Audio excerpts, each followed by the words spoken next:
नमस्कार, मेरा नाम है केशव ठाकुर और अभी जो आपने कुछ क्लिप्स देखी हैं ये क्लिप्स है दिल्ली एनसीआर के एक लोकेशन की जिसका की नाम ग्रेटर नोएडा वेस्ट है, जिसे ज़्यादातर लोग नोएडा एक्सटेंशन के नाम से भी जानते हैं। और आज की ये वीडियो नोएडा एक्सटेंशन सीरीज़ की पहली वीडियो है और इस सीरीज़ के सभी वीडियो में आपको इस पूरे एरिया का कंप्लीट टूर देखने को मिलेगा। इसके साथ ही साथ हम इस वीडियो के ज़रिए ये भी जानने की कोशिश करेंगे कि अगर इस जगह पर आकर कोई रहना चाहे, फिर वो चाहे रेंट पे हो या अपना घर खरीद के या भी किसी भी प्रकार का इन्वेस्टमेंट करना चाहे, तो इन सभी सिचुएशन में ये जगह कैसी रहेगी। और इसके बाद इस एरिया में होने वाली कुछ फ्यूचर डेवलपमेंट्स हैं, हम उनको भी डिस्कस करेंगे। तो बिना स्किप किए इस वीडियो को एंड तक ज़रूर देखें। तो चलिए बिना किसी देरी के शुरू करते हैं।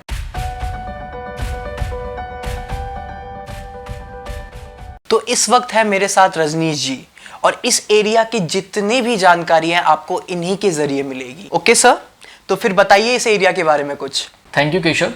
तो सबसे पहले काम करते हैं कि ये जो नोएडा एक्सटेंशन का पूरा एरिया है, इसका जो लोकेशन है ना, उसको थोड़ा सा समझ लेते हैं, फिर उसके बाद में जो इसका टूर है वो स्टार्ट करेंगे। तो देखिए, जो नोएडा एक्सटेंशन का पूरा एरिया है ना, ये नोएडा और गाज़ियाबाद से काफ़ी चिपका हुआ है। मतलब इसके जो बॉर्डर्स है ना वो दोनों से लगते हैं। और जो सबसे नज़दीकी रेलवे स्टेशन भी आपको मिलेगा ना, वो गाज़ियाबाद का ही मिलता है यहाँ पर, जो कि 9 से 10 किलोमीटर के डिस्टेंस पर आपको मिल जाता है, जहाँ पर आप आराम से 10 से 15 मिनट की ड्राइव पर पहुँच सकते हैं। इसके साथ ही साथ जो दिल्ली के 2 बड़े रेलवे स्टेशन है, एक न्यू दिल्ली का और एक आनंद विहार का, तो वो भी काफ़ी नज़दीक है। अंदाज़न कुछ 17 से 18 किलोमीटर के डिस्टेंस पे आपको आनंद विहार का रेलवे स्टेशन मिल जाएगा। और जो नई दिल्ली का रेलवे स्टेशन है वो कुछ आपको 28 से 29 किलोमीटर के डिस्टेंस पर मिल जाएगा। इन दोनों ही जगहों पे आप आराम से 30 से 40 मिनट की ड्राइव में पहुंच सकते हैं। फिर इसके अलावा दिल्ली के जो कुछ फेमस एरियाज़ है जहाँ पर काफ़ी सारी जॉब अपॉर्चुनिटीज़ आपको देखने को मिल जाती हैं, जैसे बाराखंबा रूट के आसपास का एरिया हो गया या फिर कनॉट प्लेस के आसपास का एरिया, तो वो भी यहाँ से कुछ 26 से 27 किलोमीटर के डिस्टेंस पर ही है, जहाँ पे अगेन आप 30 से 40 मिनट की ड्राइव में पहुँच सकते हैं। फिर इसके अलावा जो एयरपोर्ट है अभी दिल्ली का, तो उसमें टर्मिनल 1 यहाँ से कुछ 36 से 37 किलोमीटर के डिस्टेंस पर है और टर्मिनल 3 जो है वो कुछ 42 से 43 किलोमीटर के डिस्टेंस पर है। इसके अलावा जो गुड़गांव है वो कुछ 45 से 46 किलोमीटर के डिस्टेंस पर आपको यहाँ देखने को मिल जाता है। और दिल्ली का जो बॉर्डर है वो तो यहाँ से कुछ मुश्किल से 11 से 12 किलोमीटर के डिस्टेंस पर मिल जाता है। फिर इसके अलावा अगर मैं बात करूं मेट्रो कनेक्टिविटी की, तो जो मेट्रो कनेक्टिविटी है फ़िलहाल इस एरिया में तो नहीं है, लेकिन आने वाले टाइम में प्रपोज्ड है, वो तो ज़रूर आएगी। लेकिन अभी फ़िलहाल अगर आप मेट्रो के ज़रिए यहाँ पर आना चाहते हैं तो आपको नोएडा सेक्टर 52 के मेट्रो स्टेशन पे उतरना पड़ेगा, जो कि ब्लू लाइन का है। और वहाँ से इसका जो डिस्टेंस है वो कुछ अंदाज़न 6 से 7 किलोमीटर के लगभग। और आपको उस मेट्रो स्टेशन तक पहुँचने के लिए आराम से जो शेयरिंग ऑटोज़ और रिक्शाज़ होते हैं वो मिल जाते हैं, जो कि आपसे सिर्फ और सिर्फ 20 रुपये का ही चार्ज लेते हैं। फिर इसके अलावा क्योंकि ये जो नोएडा एक्सटेंशन का एरिया है ये नोएडा और गाज़ियाबाद से काफ़ी चिपका हुआ है, तो आपको काफ़ी सारी जो जॉब अपॉर्चुनिटीज़ हैं वो भी यहाँ पर देखने को मिल जाती हैं। काफ़ी सारे एमएनसीज़ के आपको ऑफिस दिख जाएंगे, फिर काफ़ी सारी इंडस्ट्रीज़ आपको नज़र आ जाएंगी। तो यहाँ पे जॉब अपॉर्चुनिटीज़ की कोई कमी नहीं है। इसके अलावा यहाँ पे काफ़ी सारे मॉल्स हैं, स्कूल्स हैं, कॉलेजेस हैं, हॉस्पिटल्स हैं। मतलब एक जगह पर रहने के लिए आपको जितनी भी चीज़ें चाहिए वो सारी चीज़ें आपको यहाँ पर मिल जाती हैं। चलिए जी, तो आपको लोकेशन समझ में आ गया। अब इसके बाद इस एरिया का जो कंप्लीट टूर है उसकी शुरुआत करते हैं, और वो भी घर बैठे बैठे। तो इस वक्त हम एक मूर्ति चौक से 4 मूर्ति चौक की तरफ जा रहे हैं, जो कि इस एरिया का सबसे फेमस एंट्री पॉइंट है। वैसे तो देखिए हर एक एरिया के मल्टीपल एंट्री और एग्जिट पॉइंट्स होते हैं, बट इस एरिया का जो सबसे मेन एंट्री पॉइंट है 4 मूर्ति चौक, जिसे कि कुछ लोग किसान चौक और गौर चौक के नाम से भी जानते हैं। तो अभी फिलहाल हम उसकी तरफ जा रहे हैं। राइट हैंड साइड में आपको सेक्टर 16 और आगे की तरफ राइट हैंड साइड में आपको सेक्टर 4 नज़र आएगा, और वहीं लेफ्ट हैंड साइड में टेक जोन के एरियाज़ हैं, और उसके बाद 1 से लेकर के 3 तक जो सेक्टर्स हैं वो आपको देखने को मिल जाते हैं। फिर इसके बाद पीछे की तरफ जहाँ से हम आ रहे हैं, अगर आप बिल्कुल एक एंड पे जाएंगे तो आपको 10 से लेकर के 12 तक के जो सेक्टर्स हैं वो नज़र आएंगे। वो बिल्कुल कंप्लीटली इसके एंड के सेक्टर्स हो जाते हैं। अभी फिलहाल राइट हैंड साइड में जो आप एक खूबसूरत सी कॉमर्शियल बिल्डिंग देख रहे हैं, ये गौर बिल्डर के द्वारा बनाया गया एक कॉमर्शियल है जिसका नाम है गौर वर्ल्ड स्मार्ट स्ट्रीट। और उसके बगल में आपको एक हाई राइज सोसाइटी नज़र आ रही होगी, वो ATS बिल्डर का एक प्रोजेक्ट है।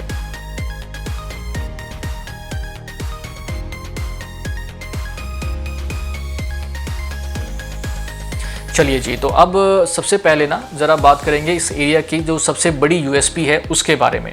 देखिए, जब आप इस एरिया में एंट्री करेंगे ना, तो जो सबसे पहली चीज़ आपको अट्रैक्ट करेगी वो है इस एरिया की सड़कें। इस वक्त हम जिस रोड पे चल रहे हैं ये एक 2 लेन का सर्विस लेन है, और यहाँ से लेकर के वो जो डिवाइडर आपको नज़र आ रहा है ना येलो कलर वाला, तो वहाँ तक अगर आप देखेंगे तो जो इतनी चौड़ी सड़क है ये एक तरफ की सड़क है और इतनी ही चौड़ी सड़क आपको उस डिवाइडर के उस तरफ भी देखने को मिलेगी। तो यहाँ की जो सड़कें हैं वो वाकई में कमाल की हैं। इनफैक्ट अगर आप जो इसके अंदर की सड़कें, जो सेक्टर के अंदर की सड़क पे आप जाएंगे तो वो भी आपको काफ़ी ज़्यादा खुली डुली नज़र आएंगी। वैसे इस रोड का जो ऑफिशियल जो नाम है वो Noida greater Noida link road है, इसको इसी नाम से जाना जाता है।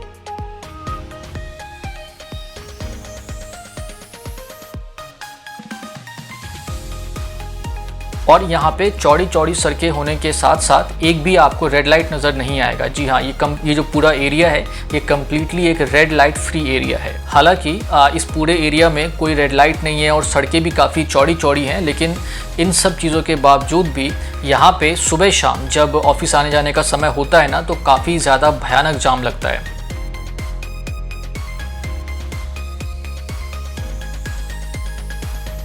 आप एक बार इस छोटे से क्लिप को देखिए, आपको इस बात का अंदाज़ा लग जाएगा कि यहाँ पे ऑफिस आवर्स के अंदर में कितना भयानक जाम लग जाता है। अभी हम वापस से उस रोड पे आएंगे, बट उससे पहले आप एक बार ज़रा इस छोटे से क्लिप को देखिए। जहाँ से ये रिकॉर्डिंग स्टार्ट हुई है ना, उससे काफ़ी पहले से भी ये जाम लगा हुआ था। तो मतलब कह सकते हैं कि कुछ 1 से 2 किलोमीटर लंबा जो जाम है ना, मेरे हिसाब से ये था। और ये जो ट्रैफिक वाली प्रॉब्लम है वो यहाँ की जो गवर्नमेंट अथॉरिटी है वो भी काफ़ी अच्छे से जानती है और इसको दूर करने के लिए वो फ्यूचर में यहाँ पे एक अंडरपास का निर्माण करने वाले हैं। इसके साथ ही साथ इसी मेन रोड पर मेट्रो भी आएगी। तो ये दोनों चीज़ें होने के बाद हो सकता है कि यहाँ के लोगों को इस ट्रैफिक जाम से थोड़ी बहुत राहत मिल जाए। हालांकि कितनी राहत मिलती है ये तो वक्त ही बताएगा। चलिए, तो अब वापस से उसी सड़क पे लौटते हैं जहाँ से हमने अभी छोड़ा था। तो अब आपको ना ज़रा एक क्लियर पिक्चर नज़र आ रही होगी कि एक्चुअली में ये सड़क कितनी ज़्यादा चौड़ी है। अभी तो क्या था कि बीच बीच में थोड़े बहुत छोटे छोटे डिवाइडर्स भी थे, अब कुछ भी नहीं है। तो अब आपको एक अंदाज़ा लग जाएगा कि ये एक्चुअली में सड़क कितनी ज़्यादा चौड़ी है। और अगर आप एक और चीज़ पे ध्यान दे रहे होंगे ना, तो जो ग्रीन बेल्ट है ना वो भी बहुत अच्छे से यहाँ पर मेंटेन किया गया है डिवाइडर के पास में। आमतौर पे डिवाइडर पे हमेशा आपको एक पतला सा ग्रीन बेल्ट देखने को मिलता है, लेकिन यहाँ पे ना एक पूरा का पूरा जंगल क्रिएट कर दिया गया है। मैं कोशिश करूँगा आपको नज़दीक से दिखाने की। अभी फ़िलहाल हम लोग चार मूर्ति चौक के काफ़ी ज़्यादा नज़दीक आ चुके हैं और लेफ्ट हैंड साइड में आपको एक सोसाइटी जो नज़र आ रही है, ये गौर बिल्डर के द्वारा बनाई गई एक प्रीमियम कैटेगरी की सोसाइटी है जिसका नाम है गौर सौंदर्यम। और राइट हैंड साइड में आपको एक तरफ से काफ़ी सारे जो मॉल्स हैं वो नज़र आएंगे। अगर आप काउंट कर सकें तो अंदाज़न कुछ 1 2 3 4 5 कॉमर्शियल्स आपको एक लाइन में नज़र आएंगे। और इसी में थोड़ा पीछे की तरफ जाएंगे तो आपको और 4 से 5 जो मॉल्स हैं वो देखने को मिलेंगे, जिसमें कुछ अंडर कंस्ट्रक्शन फेज़ में ही हैं और 1 से 2 आपको ऑपरेशनल भी दिख जाएंगे। तो मतलब 2 से 3 किलोमीटर के स्ट्रेच में आपको कुछ 8 से 10 मॉल देखने को मिलेंगे।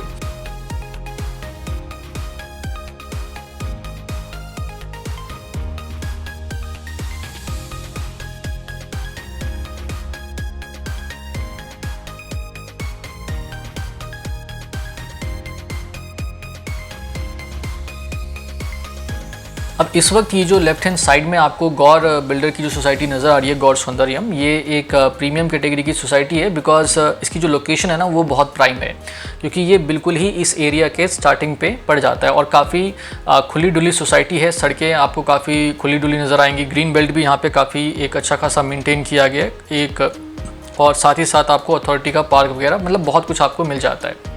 वैसे तो जो गौर बिल्डर है ये अफोर्डेबल हाउसिंग के लिए ही जाना जाता है, बट ये इसका एक महंगा वाला प्रोजेक्ट है। अब इसके बाद वो जो ग्रे कलर की बिल्डिंग आपको एक नज़र आ रही है वो गौर सिटी मॉल है और उस मॉल के बगल में एक और बिल्डिंग है जिसका नाम है गौर सिटी सेंटर, और उसी बिल्डिंग के पास में ना वो दिख रहा होगा आपको सबसे लास्ट में, तो वहीं पर ये रोड ख़त्म हो जाएगी, वहीं पे चार मूर्ति चौक है। तो मैं अभी आपको उस तरफ से भी यू टर्न लेकर के इस एरिया का जो एंट्री पॉइंट है वो भी दिखाऊंगा, साथ साथ रोड के उस तरफ भी हम देखने की कोशिश करेंगे कि वहाँ पर किस तरह की डेवलपमेंट है।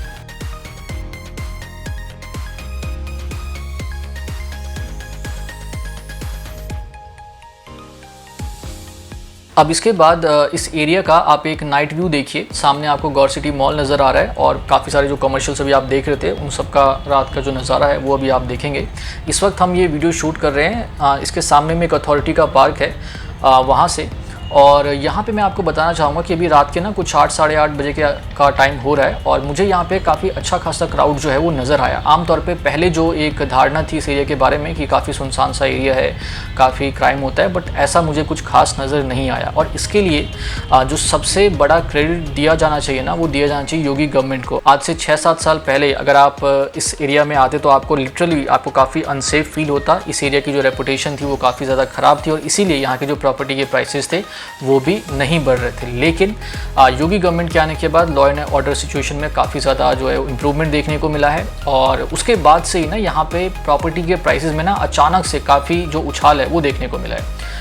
तो इसके लिए आपको योगी गवर्नमेंट को क्रेडिट देना ही पड़ेगा। चलिए जी, अभी फ़िलहाल इस एरिया के एंट्री पॉइंट पे हम आ चुके हैं और सामने आपको जो बिल्डिंग दिख रही है वो है गौर सिटी सेंटर की और राइट हैंड साइड में जो आपको वो एक हाउसिंग सोसाइटी नज़र आ रही है वो गौर सौंदर्यम का प्रोजेक्ट है जिसे हम देख रहे थे अभी थोड़ी देर पहले। लेफ्ट हैंड साइड में अगर आप यहाँ से जाते हैं, ये जो बिल्डिंग है ब्लू कलर की, तो आपको गौर बिल्डर के काफ़ी सारे जो प्रोजेक्ट्स हैं वो नज़र आ जाएंगे। यहाँ पे गौर बिल्डर की 2 टाउनशिप्स भी हैं, गौर सिटी 1 और गौर सिटी 2 के नाम से। और देखिए यहाँ पे ये जो गौर बिल्डर है ना, इसका इस पूरे एरिया को बसाने में एक बहुत ही बड़ा इंपॉर्टेंट रोल है। सबसे पहले जो भीड़ लेकर के जो बिल्डर आया ना वो यही है। इसने मतलब एक अच्छा खासा क्राउड यहाँ पे बसा दिया, फिर उसके बाद में बाकी के जो बिल्डर्स हैं वो अपना धीरे धीरे आ गए। आज के टाइम में तो काफ़ी सारे बिल्डर यहाँ पे ऑपरेशनल हैं, बट स्टार्टिंग आप कह सकते हैं कि वो गौर बिल्डर के द्वारा की गई है।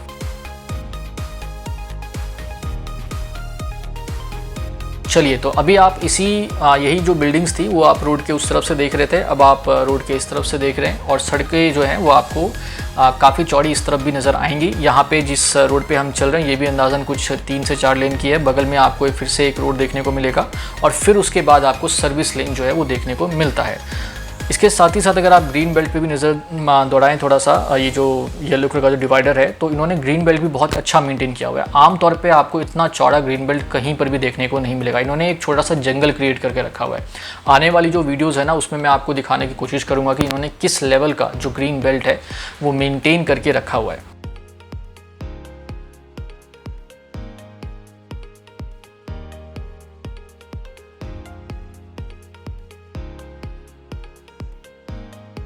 चलिए जी, तो अब इस वीडियो को ख़त्म करने का जो समय है वो आ चुका है। अभी बहुत सारी बातें हैं जो अभी करनी है आप सभी से इस एरिया के बारे में, लेकिन अभी समय कम है। तो आने वाली जो वीडियोस हैं उनमें हम वो सारी बातें करेंगे।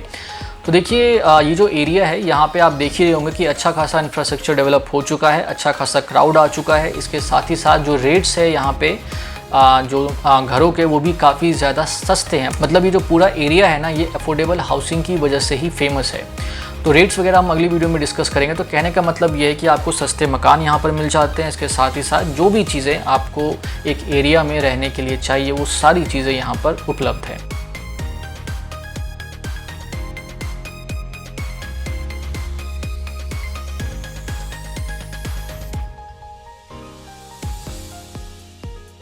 बाकी इस एरिया के बारे में आपकी जो भी राय हो वो नीचे कमेंट करके हमें ज़रूर बताएं। इस एरिया को और डिटेल में हम डिस्कस करेंगे लेकिन आने वाली वीडियोस में। तो अभी के लिए फ़िलहाल इतना ही। आप सभी ने इस वीडियो को यहाँ तक देखा, इसके लिए आप सभी का बहुत बहुत धन्यवाद। नमस्ते।